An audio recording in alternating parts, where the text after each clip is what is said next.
Hey everyone, and welcome back to The Explainer. So we've gotten a lot of requests lately saying, make an English story for me that includes all those 100 new words we've been looking at. Well, you asked and we are delivering. Today we're taking a completely unique approach to learning. We aren't just going to sit here and memorize a dry list of vocabulary. No way. We're going to use these exact 100 foundational words, along with 10 conversational questions, to craft a fully immersive day-in-the-life narrative. By plugging this vocabulary right into a relatable character's daily routine and family life, you'll see exactly how these words power real, everyday communication. Let's jump right in. Here's a quick look at the chapters of our story today. Introducing myself and origins, morning routine in school, free time and feelings, meet my beautiful family, dinner and home chores, and finally, weekend traditions and goals. All right, let's get to it. Chapter 1. Introducing myself and origins. Let's set up our foundation.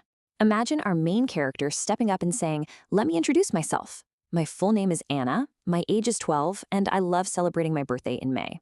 See how naturally those words flow? Using this vocabulary, we can map out her entire background. Her birthplace and country are Vietnam, meaning she holds Vietnamese nationality. And if you ever need to mail her a letter, her home address is 25 Green Street. Boom! Just like that, we've used 8 foundational words to build a real identity. But what does Anna actually look like? Let's paint a picture using our physical appearance words and descriptive adjectives. Anna has an average height and healthy body weight. She rocks short hair, a round face, big eyes, a small nose, and literally the most beautiful smile. But hey, looks are only half the story, right? She's a young, strong, and healthy student. More than that, she is incredibly kind, friendly, and funny. Ask her teachers and they'll tell you she's smart, brave, honest, and patient. And at home, she is helpful, creative, and extremely responsible. This just goes to show how stacking adjectives can truly bring a character to life in your mind.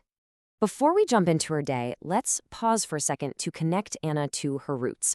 This brings us to the word heritage. Anna is a descendant of ancestors who are hardworking farmers. This shapes her origins and creates a really rich family heritage. The traditions and values passed down through the generations are absolutely crucial to our family's identity. Moving on to Chapter 2, Morning Routine and School. This brings us to a really great conversational question. What time do you usually get up? Seriously, think about how you'd answer this for yourself as we look at how our character responds. Okay, check out the structure here. Anna says, "I usually get up at 6:30 a.m. I usually have bread and eggs for breakfast." Notice how she smoothly links time and daily actions together? It's a perfect, natural way to describe starting the day, before heading out the door. And where is she heading after breakfast? Well, Anna is a dedicated student who goes to school every single day. She's in the 6th grade right now. But she isn't just going through the motions, She has personal interests and a favorite hobby. She's working super hard to achieve her dream, and she even sets a new goal for herself every single month. Oh, and by the way, her absolute favorite subject is English because she genuinely enjoys speaking it. Chapter 3, Free Time and Feelings. Let's build some emotional adjectives directly into our story now. After the school bell rings, Anna usually feels a bit tired, which makes sense. She's got a ton of classes. Sometimes she gets a little sad if she misses her friends, but honestly, mostly, she feels incredibly happy and excited to get home and dive into her hobbies. Her parents feel so proud of her hard work, and when her head hits the pillow, Anna feels deeply grateful for the life she has. Chapter 4, Meet My Beautiful Family. A story isn't complete without the supporting cast. Look at how beautifully this family tree maps out in pairs. Anna's household is anchored by her father and mother, the husband and wife who keep everything running. Anna is their beloved daughter, and she's got an older brother and a younger sister, rounding out her siblings. Now on Sundays, she visits her grandfather and grandmother, who just absolutely adore their grandson and granddaughters. She also has an uncle and an aunt living nearby, and she loves hanging out with her cousin. In some families, an adult relative, like an aunt, might even serve as a legal guardian. It's like a giant puzzle of relationships. But how do all these relatives actually interact? That's where these powerful action verbs come into play. The parents beautifully nurture their kids. They love and care for each other. They teach the children to respect their elders and trust one another. When life gets tough, as it does, they support and help each other out. They share happy memories, protect the family unit, and constantly encourage each other to do their best, just spending valuable quality time together. All right, Chapter 5, Dinner and Home Chores. Here's another great conversational prompt for you. What chores do you usually do at home? It's a simple question, but man, it reveals so much about a person's daily life and responsibilities. Let's see what Anna says. Anna proudly answers, I usually clean my room and wash the dishes.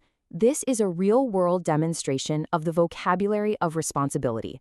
She actively helps keep the house tidy, making sure her bedroom is clean and totally pitching in around the kitchen after meals. And here, we capture the real essence of their evening. The mother will cook a delicious dinner, and then the whole family sits down to eat a proper meal together. During dinner, they talk about their day. Afterwards, the kids might play out in the garden while the parents watch them. Finally, Anna will study for a bit before the whole family decides to just relax at home. Honestly, it sounds like a perfect, peaceful evening. Chapter 6. Weekend Traditions and Goals. Weekends are obviously special. As this quote highlights, at the weekend, I usually watch movies with my family. This ties right into their larger family traditions. Whether it's watching movies, traveling every summer, or gathering to celebrate birthdays, these shared traditions are what build those lasting, happy memories for everyone. Looking ahead to the future, we naturally have to ask, what is one thing you want to improve this year? For Anna, the answer is simple but super powerful.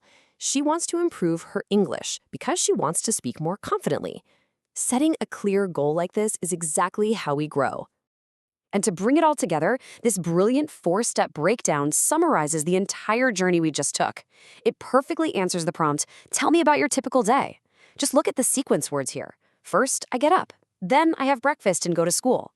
After that, I study with my friends. Finally, I go home and do my homework. It brings the whole narrative full circle, showing exactly how you string these words together to communicate a full, vibrant day. To wrap up this explainer, I want to leave you with one final question to chew on.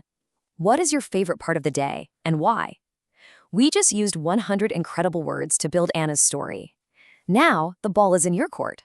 I challenge you to take these same vocabulary words and craft an English story of your very own. What does your day look like? Thanks so much for hanging out and learning with me today. Now get out there and keep practicing those stories.